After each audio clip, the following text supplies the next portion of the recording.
Hey y'all, it's Amanda and this is my Texas Zone 8 garden, and we are in the middle of November and I am starting to get prepped for seed starting. And with that in mind, I wanted to take some time and really go through a lot of different terminology for seed starting to make sure that we're all going to be on the same page when we're getting started.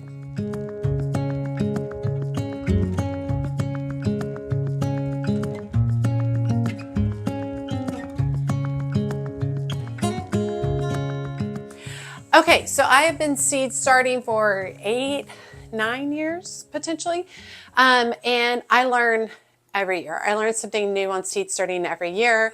I start a lot of the same old seeds that I always have, and I always start some new varieties each year that I've never tried before. And I find that the more you do seed starting, the more you're going to learn. The more you fail at seed starting, the more you're going to learn as well. And since I recently did a grow room tour showing you guys my seed starting space, and then I also did a video on my seed starting supplies, and I'll put both of those down in the video description below. I wanted to, before we finally get started on the actual seed starting, I wanted to touch base on some of the vocabulary and terminology just to make sure that you have a really good understanding before we get started. And I will say, when I first started seed starting and I read a lot of this terminology, I didn't know what a lot of this meant. And now it's just like no problem at all. And so touching base on this might seem a little bit simplified and a little bit basic.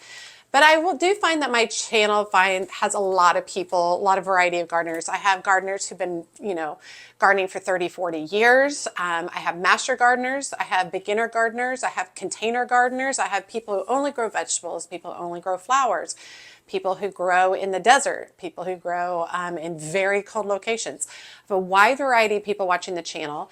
And so I thought by starting with this, it would be really nice. Now, with that being said, for all of my gardeners who have been doing this for quite a while, I would love it if you would watch to the end of the video and let me know what I missed, because I just started with the basic terminology that I felt really good about regarding seed starting, but I am sure that I missed something. So if I miss a particular vocab or terminology that you think is important for seed starting, then go ahead and drop that comment at the below at the end of the video. Okay, so the basic first thing we're going to start with is germination. You're going to hear the word germination, germinate, germinating all the time when you're hearing seed starting. And germination is the process of a seed starting to grow when the very first root and seedling leaves emerge. So seeds need water, oxygen, and the right temperature and light to germinate. And you'll hear a lot of talk as I go through my seed starting series. I'll just pick a couple of varieties per video, and I will go through all of their requirements for germination. How much light they need, how much time they need, if they need to be scarified, which we'll talk about later, if they need cold stratification, what all they need to make the germination process easier. Okay, next on the list is seed leaves, and I think this is really important because we hear a lot of seed leaves versus true leaves. You're going to hear a lot of that in regards of understanding how far along your seedling is in its growth pattern. So seed leaves, also called, and I'll butcher this because this is what I do, cotyledons, what I butchered that. These are the first leaves to appear on a germinated seed, and they are a source of food for the plant until the true leaves appear. So when you have a seedling that finally sprouts, you see 2 leaves to start off with. Those are the seed leaves, the very, very first ones that you see. Now, typically those seed leaves look nothing like what the future leaves of the plant are going to be. Like I said, these are the leaves that are going to be feeding the seedling, and they're eventually going to drop off, wilt away, and die off, and you're going to have all the new leaves. So once they're not needed anymore to nourish the plant, then they will just be gone. Okay, so we go from seed leaves, which is our very first set of leaves, to true leaves. Those are the next leaves that come after the seed leaves, and these are the second pair of leaves to appear and the first of leaves to resemble what the actual plant's mature leaves are going to look like in the future. So you'll hear a lot of people say, hey, don't transplant your seedlings until you see 2 sets of true leaves, or pinch above 3 sets of true leaves. You just have to remember that the first set you're going to see is the seed leaves, the second set you're going to see is true leaves, and everything after that is true leaves for the seedling or plant. Okay, next is direct sowing. So my seed series you're going to see is a lot of indoor seed starting. Direct sowing is when we go outside and plant the seeds directly into the garden outside instead of starting them inside in pots. Now, we are going into the colder season for me. I like to grow a lot of my seeds indoor because I'm a control freak. I have lots of you all who direct seed. I have lots of you guys who do winter sowing, which is a whole process that's kind of very different from what we're talking about here. And what you will see mainly on my seed starting series is seeds that I'm starting indoors. So you won't see a lot of direct sowing from me. I forget. I just forget to direct sow, and I don't really enjoy it as much because I don't have time to pay attention to them out there. And with my temperatures and with how dry it typically is in my area, direct sowing is a little bit harder for me. Okay, so next we're kind of moving on, and your seedling is growing. It's got its seed leaves, and then now it's moved on to its true leaves. And what we're looking at next is thinning out. And that is where we remove the weaker seedlings so that the remaining ones can grow strong. A lot of times when I am seeding inside, I will put 2 or 3 seeds in each individual seed cell when getting started, or each little container that's going to grow a plant. You don't want 2 or 3 seedlings to be fighting each other in the same little container, fighting each other for nutrients and space. So typically what we do is we let them sprout. Hopefully we get really good germination, and then we cut out or remove 2 of the seedlings that aren't working as well and leave just one single strong seedling. That is called thinning out. Now let's move on, thinning out into pricking out. So we had those 2 or 3 seedlings, the seeds, they all sprouted. So we've got 3 little seedlings jammed into one little container. And typically me, I will just cut those out and we're done. Like I won't do anything, but you can also do what's called pricking out. And that's where we move those little young seedlings from a seed tray to individual pots using small sticks. A lot of times you can just pluck out those little extra seedlings and plant them somewhere else so that you don't waste the seedlings. A lot of people have a hard time thinning out and getting rid of seedlings because you worked really hard for it. You paid money for those seeds. You work really hard to get them germinated, and you kind of get attached to them. They're like your little babies. So you can use the pricking out method, prick out those extra seedlings, and then put them in their own containers so that everybody can grow up strong without a lot of competition. Okay, next on the list is potting on or potting up. And that's where we take a seedling that is really matured and it's kind of outgrown its little seed cell that it's in. And let me see if I've got any of my seedlings over here. So these are my little seed containers right here. I've got 12 in here, and as they grow, you know, they get too big for their little container. And so what we want to do is we want to take these little seedlings and we want to put them into a larger pot where they have more soil and more space to grow roots. That's what we call potting on or potting up. And potting up is super important. There are a lot of situations where you can go straight from those little seed cells directly into the garden. The way I grow, I like to grow my plants further along so it feels like I purchased them from a nursery, like they're already full and big and beautiful. So I do a lot of potting up throughout my seed starting process. That's just something I really, really enjoy. You don't have to do that. I like to put out bigger, more robust plants that are stronger and they're more able to deal with my elements, my pests, my diseases that I have in my particular area. So that's really what works best for me. So potting up is something I do quite a bit. Okay, so let's talk about a few things that can happen to your seedlings. So one of the terminology you're going to hear about issues with seedlings is called damping off. And that is a fungal disease that causes seeds to die soon after germination, caused by damp conditions and poor air circulation. So a lot of times you'll have beautiful seedlings one day, you walk back out the next morning and they've all fallen over. They typically have a little brown spot on the stem, and that has just basically rotted or has fungus on it and killed the seedling. And it happens more often than you think. Air circulation, in my opinion, is the most important thing you can have to fight off damping off. I have a ceiling fan up here, and then if I need to, I have just little clip-on oscillating fans that I'll stick in different places to help keep the air circulating to fight off that fungus and the damping off. Another issue you can have with your seedlings is leggy seedlings, and that is where the seedling have weak stems and spindly, sparse growth. And this is usually caused by very low light source or overcrowding in the seed cell. So if your seedlings aren't getting enough light each day, they're going to stretch and reach for the light if it's not strong enough, if it's too far away, or if it's only for a short amount of time. And they will stretch out really, really long, and then they're kind of not as viable as a seedling.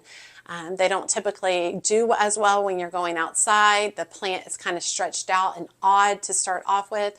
So leggy seedlings are the worst. And it can happen very quickly. They can grow super long and thin very quickly. That's why a lot of times when we're starting seeds, we want the seed starting tray as close to the light source as possible so that these seedlings aren't trying to reach really far for the light. So leggy seedlings, a very important term to know regarding seed starting. Okay, so we've talked a little bit about the seedlings. Let's talk a little bit about terminology in regards to how we prepare our seeds to start sowing them indoors, to start them indoors. And a lot of seeds, all seeds need different things. They need different levels of moisture, different depths to be planted at, levels of light, air circulation, heat, temperature. Some of them need to be hot, some of them need to be cold, different amounts of time. They all need different things.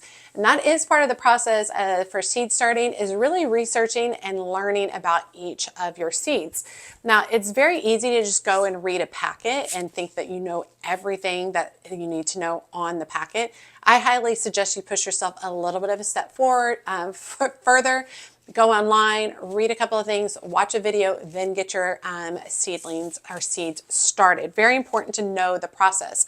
And this is actually, as I was researching, going through my seeds and making plans, this is actually the process that got me together for starting this video, because I have a lot of seeds that need to go through a cold stratification process. And a cold stratification process is the process of providing seeds that need cold temps to germinate with an artificial chilling period. So I was beginning to pull out seeds that I want to be starting.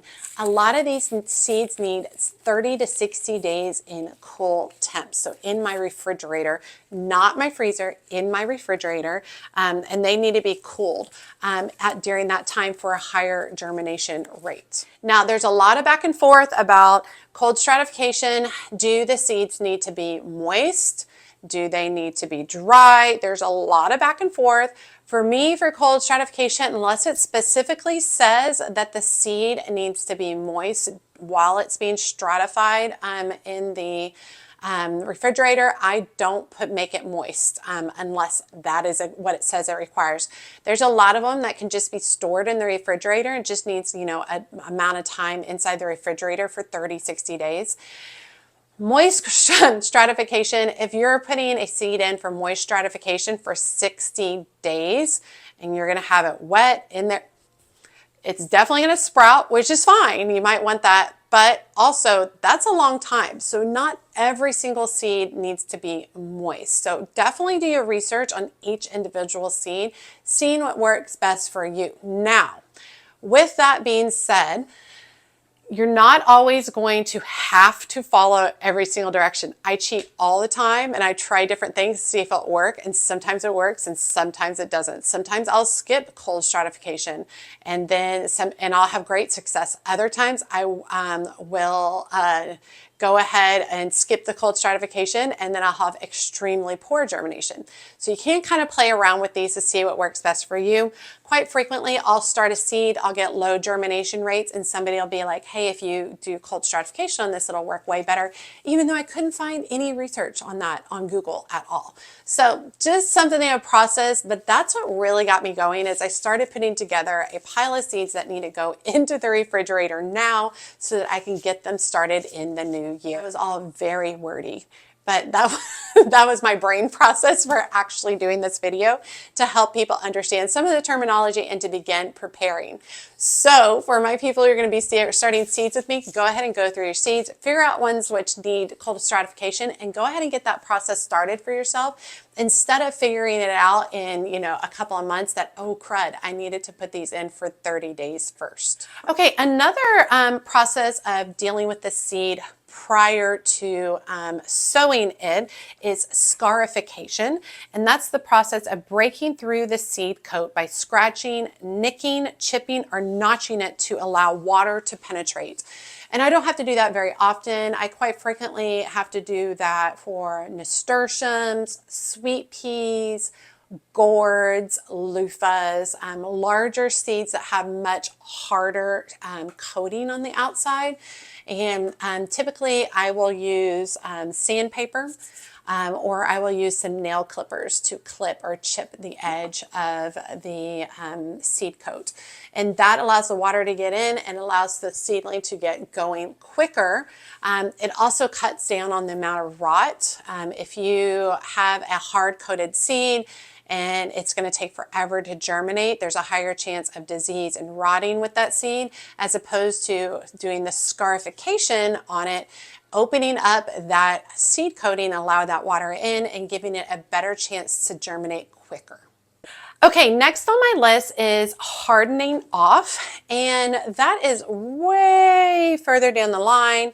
We have kind of talked about starting germinating our seeds, growing them along as seedlings, potting them up, looking for disease issues such as damping off, and then now we're getting into the point where we've got larger, beautiful seedlings, potentially plants, and we want to put them outside in our garden. So that process is called hardening off, and that is gradually introducing seedlings to the outdoor conditions such as strong winds, bright light, and variable temperatures. And I do that a number of ways. Typically for late winter, early spring, I have a temporary greenhouse set up. And so I will gradually bring my seedlings out for maybe a couple of hours the first day and then bring them back inside. And maybe the second day, a couple more hours and bring them back inside. And maybe the third day, 4 to 5 hours. So you gradually increase the amount of time that it's outside. And I will typically bring them out to the greenhouse because it's a little bit warmer and less of a temperature jump. Now, you can absolutely just walk outside and put your seedlings directly outside without doing the hardening off process. However, you're opening yourself up to shock for those seedlings. They can die, they can brown and wilt, they can stop growing because they've gone through such shock. They can weaken and open themselves up for more disease and pests, or they could be just fine, which has totally happened to me before. I've walked out just straight up and just planted stuff and they've been totally fine. So it's really kind of what works best for you. If you don't want to go through the hardening off process that is long and extended, you definitely want to wait for warmer temps outside, start your seedlings off in the shade, and then transplant them out into the sun, and you should be pretty fine. But hardening off is a process that I have skipped, but I highly suggest not skipping. Okay, so that's the terminology that I have written down for today. I'm sure I missed something. So those of you guys who have suggestions on seed starting vocabulary terminology, if you think it's important, be sure to drop that information below, share it with us so that we can all learn. At this point in time, my big step over the next few days is to go through all of my seedlings, pull out what I know I'm wanting to start, kind of plan out when I want to start them, and then make sure that I'm taking care of any processes that need to be taken care of, such as cold stratification, getting those seedlings into the refrigerator now so that they can have however many days they need to be cold prior to getting them started in soil inside, and that is going to really help their germination percentage shoot up. It's also a really good time to see if there's other seeds that you need, and make plans. Basically what I will do is I don't know if I have anything in there. I will have a calendar laid out in my gardening journal. I do a lot of just writing in my gardening journal, but I'll have like a full calendar laid out, and it will say, you know, on this week I'm going to start this seed, and this week I'm going to start this seed, and this week I'm going to start this seed. And I'll go ahead and start laying that out for myself. And I will try to give you guys an update on every time I do a seed starting video. I'll let you know what the next seed is that I'm going to start. I do think that I'm going to be really focusing on some perennials coming up probably at the end of November, I think. And then geraniums are going to be coming pretty quickly in December, and then followed closely by petunias. One of the ones that I hope to start this next week, I'm going to be starting cactus from seed, and I'm going to be doing another round of foxglove. These are my foxglove seeds that I harvested. Maybe doing another round of foxglove because I messed those up. I didn't pot them up. I put them outside and forgot about them, and they all died. It was just a hot mess. And so I love to have foxglove in my garden because it's so whimsical. So I'm going to go ahead and give it another try, see if I can get some of these started. And these are not going to get planted out till the winter, which is going to be very interesting. It might be a losing battle, but I really, really want to give it a try and see if I can potentially coax some foxglove into my garden for this next spring. All right, you all, not the most exciting video, but a must-have video going over the terminology, talking about some of the stuff that you're going to hear me talking about starting for the seed starting series. My seed starting series was super popular next year, and it kind of just happened. I just kind of started starting some seeds. I'm very detailed about each variety of seeds as I go through it. And I go through every single little detail in the video, so you can really just follow along if you want. It was very popular last year. So this year, I feel like I've done a way better job educating and getting everything prepped before we start the seed starting videos, which I hope that has helped you all. You know, we've cleaned out all of these seeds. That was super fun. We've seen the grow room. We've talked about seed starting supplies. Now we've talked about seed terminology. So now we are ready to start the seeds, which is super exciting. All right, you all, as always, make sure you like, comment, and subscribe to the channel. Every time you like and comment, it helps grow the video so much. If you don't feel comfortable leaving a comment, just drop an emoji below, letting me know that you made it to the end of the video and that you say hi. And in regards to subscribing, right next to the subscribe button is a little bell. And if you click on that bell, what'll happen is every time I post a video, YouTube will send you a notification letting you know that that video is up so that you don't miss any of these awesome videos going into the gardening season for 2025. And be sure to check me out on my social media outlets, including Facebook, Instagram, and TikTok. As always, she's a mad gardener or a decorator or anything else that she wants to be. Thanks, y'all.